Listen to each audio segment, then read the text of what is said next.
নমস্কার, ব্রেকিং বাংলায় আপনাদের স্বাগত। আমি জয়ন্ত মজুমদার। বুধবার রাতে আরজিকর হাসপাতালে যে দুষ্কৃতী হামলা ঘটেছে, সেখানে কি বাম বিজেপি জড়িত ছিল? তৃণমূল মুখপাত্র বৃহস্পতিবার দিন এইরকম একটা অভিযোগ তুলেছেন যে রাজ্যে অরাজকতা তৈরির জন্য এবং আরজিকর হাসপাতালে অরাজকতা তৈরির জন্য হচ্ছে বাম বিজেপি মিলে তৃণমূলকে হেনস্থা করার জন্য বা সরকারকে বিপদে ফেলার জন্য তারা এই ধরনের ঘটনা ঘটিয়েছে। আসলে আরজি করে বুধবার রাতে হামলার আগে যখন পুলিশের সঙ্গে কর্ডন ভাঙা নিয়ে ধস্তাধস্তি হচ্ছিল একটা মবের, সেই মবটা যখন পুলিশের কর্ডন ভাঙার চেষ্টা করছিল, যে একটা ভিজুয়াল পাওয়া যাচ্ছে যেটাতে দেখা যাচ্ছে যে সেখানে জাতীয় পতাকার সঙ্গে বেশ কিছু সাদা রঙের লাল স্টার দেওয়া পতাকা, যেটা সাধারণত ডিওএফ এর পতাকা হয়, তো সেরকম কিছু পতাকা দেখা দেওয়াতেই হচ্ছে একটা সন্দেহের বাতাবরণ তৈরি হয়েছে এবং বলা হচ্ছে যে ওই মবটা হচ্ছে কর্ডন ভাঙার চেষ্টা করে প্রথমে, তারপরে কর্ডন ভাঙার পরে তারপরে কিছু দুষ্কৃতী যারা লাঠি রড এইসব নিয়ে হাসপাতালের ভিতরে ঢোকে এবং হাসপাতালে ব্যাপকভাবে ভাঙচুর করে। তো এখন ওই দিন রাতে একটা কর্মসূচি চলছিল আরজিকর হাসপাতালের বাইরে, যেটা আপনারা জানেন যে রাত দখল, যেটা নিয়ে সারা কলকাতাতে বিভিন্ন জায়গায় কর্মসূচি পালিত হয়েছে। মহিলাদের ডাকে ছিল সেটা, যে রাত দখল করো। তো সেটা আরজিকর হাসপাতালের বাইরেও ছিল এবং আরজিকর হাসপাতালে যেদিন থেকে ঘটনা ঘটেছে তার সেদিন থেকে আরজিকর হাসপাতালের বাইরে হচ্ছে ডিওএফ এর পক্ষ থেকে মঞ্চ বেঁধে তারা প্রতিবাদ কর্মসূচি চালিয়ে যাচ্ছিল। এবং যেটা জানা যাচ্ছে যে বা শোনা যাচ্ছে যে ওই দিন রাতে হাসপাতালের বাইরে যে কর্মসূচি হয়েছিল, রাত দখলের কর্মসূচি, সেখানে ডিওএফ এর নেতৃত্ব সেখানে উপস্থিত ছিলেন, সেই কর্মসূচি সেখানে চলছিল। তারপরে দেখা যায় যে রাত 12:30 পৌনে 1টা নাগাদ একটা বড় অংশের মানুষ তারা হাসপাতালের কর্ডন ভেঙে হচ্ছে হাসপাতালের ভিতরে ঢোকার চেষ্টা করে এবং পুলিশ অনেকক্ষণ সেটাকে আটকানোর চেষ্টা করেছিল। আলটিমেটলি কর্ডনটা ভেঙে হুড়মুড় করে হচ্ছে প্রচুর মানুষ হাসপাতালের ভিতরে ঢুকে যায় এবং তারপর যেটা জানা যাচ্ছে যে 30-40 জন একদম লাঠি রড নিয়ে তারা হাসপাতালে ঢুকে এমার্জেন্সি ভাঙচুর করে এবং এমার্জেন্সি সমস্ত ঘর ভাঙচুর করা হয়, ওষুধের যেখানে স্টোর সেখানে ভাঙচুর করা হয় এবং ভাঙচুর করতে করতে তারা 3তলা পর্যন্ত চলে যায়।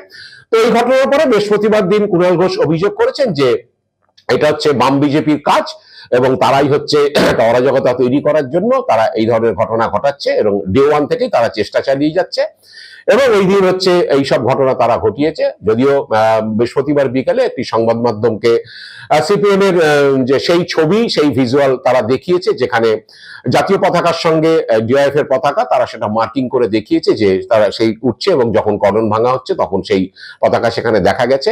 এবং বিকাশ ভট্টাচার্যকে কুণাল ঘোষের এই অভিযোগ নিয়ে প্রশ্ন করা হয়েছিল, বিকাশ ভট্টাচার্য বিষয়টা অস্বীকার করেছে এবং তিনি বলেছেন যে কুণাল ঘোষের এগুলো সব হচ্ছে কাল্পনিক চিন্তা ভাবনা, তারা এগুলো এখন নিজেরা বিপদে পড়েছে বলে এখন এরও ঘাড়ে তারা দোষ চাপানোর চেষ্টা করছে, এটাই হচ্ছে কুণাল ঘোষদের স্বভাব, এই বলে তিনি তার বক্তব্য রেখেছেন।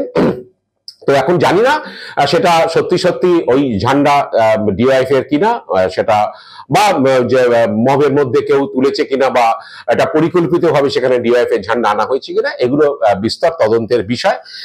তবে বুধবার রাতের ওই গোলমালের পরেই হচ্ছে শুভেন্দু অধিকারী তিনি টুইট করে তৃণমূলের দিকে অভিযোগের আঙুল তোলেন এবং তিনি মুখ্যমন্ত্রীর দিকে অভিযোগের আঙুল তুলেন। তিনি বলেন যে মুখ্যমন্ত্রী সেখানে গুন্ডা পাঠিয়েছিলেন, ওই আরজিকর হাসপাতালের বাইরে যে অরাজনৈতিক আন্দোলন চলছে এবং হাসপাতালের ভিতরে চিকিৎসকদের যে আন্দোলন চলছে, কারণ বুধবার রাতে যে ঘটনা ঘটেছে সেখানে চিকিৎসকদের যে ধর্ণা মঞ্চ সেটিও ভেঙে দেওয়া হয়েছে এবং শুভেন্দু অধিকারী টুইটে বলেছেন যে মুখ্যমন্ত্রী হচ্ছে তিনি গুন্ডা পাঠিয়ে এটা করেছেন ওখানকার আন্দোলন ভেঙে দেওয়ার জন্য, তিনি পৃথিবীর সবচেয়ে বুদ্ধিমান বলে নিজেকে মনে করছেন, আসলে হচ্ছে তিনি এইগুলো করছেন, এগুলো আসলে ধরা পড়ে যাচ্ছে, এই ধরনের টুইট শুভেন্দু অধিকারী করেছেন এবং মূলত তিনি মুখ্যমন্ত্রীর দিকে অভিযোগের আঙ্গুল তুলেছেন এবং বৃহস্পতিবার তিনি মুখ্যমন্ত্রী পদত্যাগ দাবি করেছেন।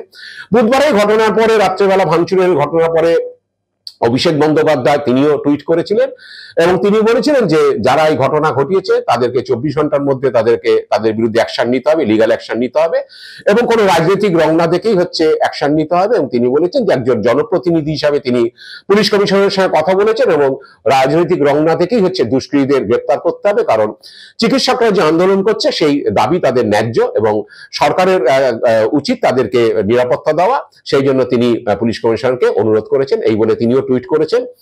এখন বুধবার রাতের যে ঘটনা, সেই ঘটনাতে হচ্ছে পুলিশ কর্মীরা ব্যাপকভাবে হচ্ছে ইনজিওর্ড হয়েছে, কারণ পুলিশ কর্মীরা অনেকেই হয়তো ওই রকম ধরনের একটা হামলা হবে বলে তারা মানসিকভাবে প্রস্তুত ছিলেন না। কারণ অনেকেই আমরা দেখেছি যে যখন রানী রাসমণি রোডে কোনো সময় যেখানে আইন অমান্য হয়, ধর্মতলাতে যখন আইন অমান্য হয়, তখন পুলিশ কর্মীরা অনেকটাই হচ্ছে মানসিকভাবে তারা প্রস্তুত থাকেন, তারা ঢাল, লাঠি, হেলমেট নিয়ে তারা থাকেন। কারণ আইন অমান্যতে তাদের উপর হামলা হতে পারে, কর্ডন ভাঙা হতে পারে, ইট পাটকেল পড়তে পারে, এরকম মানসিক প্রস্তুতি নিয়ে আরজি পুলিশ কর্মীরা থাকেন। এবং আরজিকর হাসপাতালে যেটা হয়েছে, এটা মূলত হচ্ছে প্রথম যেদিন থেকে ওই মহিলা চিকিৎসকের দেহ পাওয়া যায় সেই দিন থেকেই হাসপাতালের বাইরে নানান ধরনের রাজনীতি কর্মীরা নানান আন্দোলন করেছেন, এবং হাসপাতালের ভিতরে ডাক্তারদের, চিকিৎসকদের আন্দোলন চলছে। এবং তারা মূলত হচ্ছে হাসপাতালের বাইরে থেকে যাতে কেউ ভিতরে ঢুকতে না পারে সেই জন্য গেটটাকে তারা কর্ডন করতেন, গেটগুলোকে তারা কর্ডন করতেন। তো বুধবার রাতেও তারা সেখানে ছিলেন, বাইরে একটা কর্মসূচি পালিত হচ্ছে, এবং তারা সেই লোকজন যাতে হাসপাতালের ভিতরে ঢুকে যেতে না পারে সেই কর্ডন করার জন্য পুলিশ কর্মীরা ছিলেন। কিন্তু অতর্কিত এই হামলা হবে এরকম ধরনের ঘটনা তারা হয়তো যে তারা প্রস্তুত ছিলেন না। কারণ আমরা অনেক সময় দেখেছি দুর্গাপুজোর সময় যে বা কোনো উৎসবে যে খেলার মাঠে যখন পুলিশ ডিউটি করে, অনেকেই হচ্ছে সেই সময় ঢাল, তরোয়াল নিয়ে, ঢাল, লাঠি নিয়ে সব করেন না, কারণ সেখানে মূলত হচ্ছে ম্যান ম্যানেজমেন্টটা করতে হয়। আর জীবন হাসপাতালের ক্ষেত্রে পুলিশ কদিন ধরে সেই ম্যানেজমেন্টটাই করেছে। এখানে কেউ পুলিশের উপর আক্রমণ করবে, ইট পাটকেল ছুড়বে, লাঠি রড নিয়ে আক্রমণ করবে, এইরকম পরিস্থিতি ছিল না। সেই জন্যই হয়তো তাদেরও মানসিক পরিস্থিতি ছিল না। তাই অতর্কিত যখন আক্রমণ হয়, পুলিশ ও পুলিশ কর্মীরা যারা ছিলেন তারা কর্ডন দিয়ে আটকানোর চেষ্টা করেন। কর্ডন ভেঙে যখন হুড়মুড় করে কয়েকশো লোক হাসপাতালের ভিতর ঢুকে পড়ে এবং আক্রমণ শুরু হয়, তখন পুলিশ কর্মীরা অনেকেই হচ্ছে প্রাণ ভয়ে তারা বিভিন্ন জায়গায় লুকিয়ে পড়ে। এবং তার অনেকে হাসপাতালের কর্মী, নার্স তারা অভিযোগ করেছেন যে পুলিশ দুষ্কৃতীদের আটকানোর চেষ্টা করেন। অনেকে অভিযোগ করেছেন যে পুলিশই নাকি দুষ্কৃতীদের হচ্ছে ঢোকার ব্যবস্থা করে দিয়েছে এবং ভাঙচুরের ব্যবস্থা করেছে, পুলিশ নীরব দর্শক ছিল। আসলে পরিস্থিতি যেটা হয়েছিল তাতে যে পুলিশ কর্মীরা সেখানে ডিউটিতে ছিলেন তারা সেইভাবে প্রস্তুত ছিলেন না, যার ফলে তারা আক্রমণের শিকার হতে পারেন। সেই করে তারা স্পট ছেড়ে তারা চলে গিয়েছিলেন, এটাই জানা যাচ্ছে। পরবর্তীকালে যদিও অনেক বাহিনী চলে আসে, লালবাজার থেকে চলে আসে, র্যাব কমব্যাট ফোর্স চলে আসে, এবং ওই হামলাকারীদের যে তখন যে লাঠি দিয়ে গ্যাস ফায়ার করে তাদেরকে সেখান থেকে সরিয়ে দেওয়া হয়, হামলাকারীরা সেখান থেকে পালিয়ে যায়। যদিও হামলাকারীদের বা দুষ্কৃতীদের আক্রমণে 15 জন পুলিশ কর্মী জখম হয়েছেন, এবং ডিসি নর্থ অভিষেক গুপ্তা, ওসি মানিকতলা, ওসি বটতলা তারাও জখম হয়েছেন। ইটে ঘায়ে টোটাল 15 জন পুলিশ কর্মী জখম হয়েছেন। তো এইরকম একটা পরিস্থিতি, সেই পরিস্থিতিতে এখন অনেকেই আবার এও বলছেন যে যদি তৃণমূল পরিকল্পিতভাবে হামলা করে চিকিৎসকদের আন্দোলনকে ভেঙে দেওয়ার জন্য বা চিকিৎসকদের ভয় দেখানোর জন্য, অনেক মহল থেকে বা রাজনৈতিক দলগুলো যে অভিযোগ করছে যে এরকম পুলিশকে তৃণমূল এইভাবে পরিকল্পিত হামলা করেছে। এই প্রশ্ন উঠেছে যদি পরিকল্পিত হামলা হয় তাহলে পুলিশ কর্মীদের উপর তাহলে কেন শাসক দল হামলা করবে, এটাও নিয়ে প্রশ্ন উঠেছে। কারণ পরিকল্পিত হামলা হলে তারা ভাঙচুর করবে, ভাঙচুর করে চলে আসবে, এটাই তাদের মূল লক্ষ্য থাকবে। কিন্তু পুলিশ বাধা দিলে পুলিশকে আক্রমণ করা নিশ্চয়ই করবে না, এই প্রশ্ন ঘুরপাক খাচ্ছে। এখন এই নিয়ে বিস্তার বৃহস্পতিবার দিন চাপানোতে চলেছে। বিজেপির তরফে বেশ কিছু কর্মসূচিও ঘোষণা করেছে। শুভেন্দু অধিকারী ইতিমধ্যেই হচ্ছে তৃণমূলকে কাঠগড়া দাঁড় করিয়েছে এই হামলার পেছনে।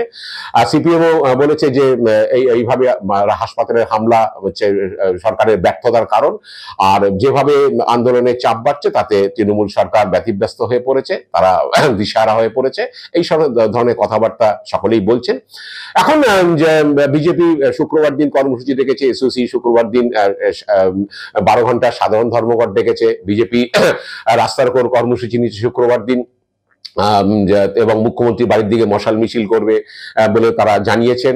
এরপরে পরবর্তীকালে তারা সুকান্ত মজুমদার এবং শুভেন্দু অধিকারী দীর্ঘ ধর্নায় বসবেন বলে ঘোষণা হয়েছে। এখন জানি না তারা পরবর্তীকালে কি কর্মসূচি করবে, যদিও তৃণমূলের মুখপাত্র কুণাল ঘোষ কটাক্ষ করেছেন বিজেপির সব কর্মসূচি থেকে। তারপর যে বাইরের রাজ্যে যখন হয় তখন কি বিজেপি মুখ্যমন্ত্রীদের বাড়ি ঘেরাও করে, উত্তরপ্রদেশে যখন ঘটনা ঘটে তখন কি বিজেপি বাড়ি ঘেরাও করে। তো এইসব কি বলে অভিযোগ পাল্টা অভিযোগ চাপানুতোর বৃহস্পতিবার দিনভর চলেছে। এখন বৃহস্পতিবার দিন সকালবেলাই হচ্ছে পুলিশ তাদের সমাজ মাধ্যমে যেই দুষ্কৃতীরা হচ্ছে বুধবার রাতে ঘটনা ঘটিয়েছে তাদের বিভিন্ন ছবি দিয়ে মার্কিং করে পুলিশ সমাজ মাধ্যমে প্রচার করে মানুষের থেকে তাদের সম্পর্কে জানতে চেয়েছে এবং বলেছে যদি কেউ এদের সম্পর্কে, দুষ্কৃতীদের সম্পর্কে খোঁজ রাখে তাহলে যেন পুলিশকে তারা জানায় ফোন করে অথবা স্থানীয় থানায় তারা জানান, যাতে এই দুষ্কৃতীদের ধরতে সুবিধা হয়। কারণ পুলিশ বুধবার রাতের পরেই হচ্ছে আমার কাছে যেটুকু খবর, পুলিশ কোমর বেঁধে নেমেছে এই দুষ্কৃতীদের ধরার ব্যাপারে এবং বৃহস্পতিবার বিকেল পর্যন্ত 9 জনকে পুলিশ গ্রেপ্তার করেছে। বেশ কিছু জানা যাচ্ছে বেশ কিছু দুষ্কৃতী পালিয়ে গেছে রাতে ঘটনা ঘটানোর পরে, এবং পুলিশ সূত্রে যত খবর যারা যারা আছে প্রত্যেককেই গ্রেপ্তার করা হবে এবং সেই রকমই প্রস্তুতি চলছে। কারণ পুলিশের তরফে কাউকে ছাড়া হবে না, পুলিশও আক্রান্ত হয়েছে এবং এরকম একটা ঘটনা তারা ঘটিয়েছে, প্রচুর টাকার ক্ষয়ক্ষতি হয়েছে। তো এখন যে দেখা যাক যে যাদেরকে পুলিশ গ্রেপ্তার করছে তাদেরকে গ্রেপ্তার করার পরে হচ্ছে তারা কোন রকম পরিকল্পিতভাবে তারা এসেছিল কিনা বা তাদের পলিটিক্যাল আইডেন্টিটি কি, তাদেরকে কারা পাঠিয়েছে না অতর্কিতেই তারা আক্রমণ করেছে এবং সত্যি সত্যি যে ডিওএফ এর ঝান্ডা যেটা দেখা যাচ্ছে বলে অভিযোগ উঠছে সেটা সত্যি হচ্ছে কেউ পরিকল্পিতভাবে সেটা করেছে কিনা বা সত্যি সত্যি ডিওএফ এর ঝান্ডা নিয়ে কেউ ছিলেন কিনা, ডিওএফ এর সমর্থক, এই সবগুলো তদন্ত সাপেক্ষ, পুলিশ নিশ্চিতভাবে সেগুলো করবে, পুলিশ সূত্রে সেটুকুই খবর। এবং দুষ্কৃতীদের এখন জিজ্ঞাসাবাদ চলছে, তাদেরকে জিজ্ঞাসাবাদ করে পুলিশ বাকিদের খোঁজ চালানোর চেষ্টা করছে। তো এইরকম একটা অবস্থা, আশা করা যায় যে আগামী কয়েকদিনের মধ্যেই হচ্ছে এই হামলার সঙ্গে যারা জড়িত তাদের প্রত্যেককেই হয়তো গ্রেপ্তার করা সম্ভব হবে এবং গ্রেপ্তার করলে আসলে সেদিন রাতের বুধবার রাতের ঘটনা কিসের জন্য ঘটেছিল, কারা ঘটিয়েছিল, কোনো পরিকল্পনা ছিল কিংবা না অতর্কিতেই হচ্ছে কিছু লোক সেই হামলাটা করেছে, এই হামলার পেছনে কার মদত রয়েছে, এইসব প্রশ্নের নিরসন নিশ্চয়ই পুলিশ করতে পারবে। আমরা সেদিকেই তাকিয়ে থাকবো। আজ এ পর্যন্তই। আপনারা ভালো থাকবেন, সুস্থ থাকবেন। নমস্কার।